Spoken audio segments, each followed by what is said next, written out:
Let's review Deborgen, an old-style Dutch Genever.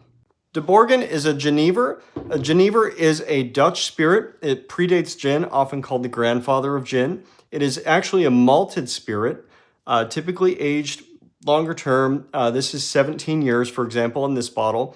You have an old Genever and a new Genever. Old Genevers are going to be copper distilled, more traditional methods. This one is triple distilled, but Genever was actually used pretty commonly in American bars up until Prohibition. It was actually noted in many older books, early 1900s books, as a must-have for a bartender in that era.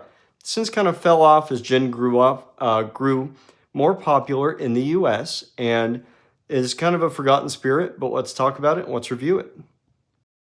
Genever did develop into gin, but was grains before it was botanical heavy. You are still typically going to see juniper and some botanicals.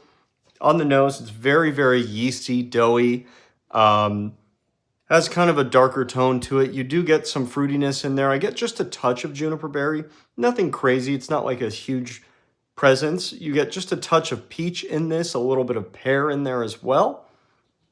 Maybe just a touch of like honeycomb.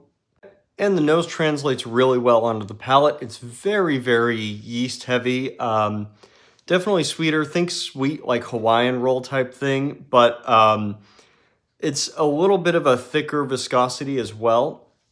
You don't necessarily get barrel impact like, you know, from a whiskey, etc. I suspect this is more rested than aged, but it is has been sitting for 17 years, so you do definitely get the vanilla. Yeah, I don't get many like caramels or any of that note, but it's mainly that yeast, big vanilla bomb, with a touch of like an allspice, and we are going to see the peach again. I'd say more of a peach ring type thing, a little bit of tart going on there.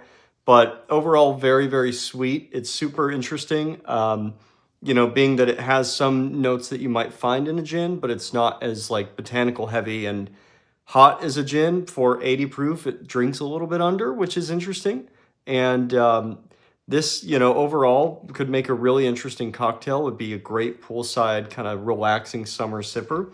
Highly recommend you look into it. Something a little more unique, and you could have a lot of fun with this. I suspect it'd go well with like, you know, graham cracker or, you know, other fruits, more botanical notes. But you could also make an old fashioned with it. That yeast really helps it.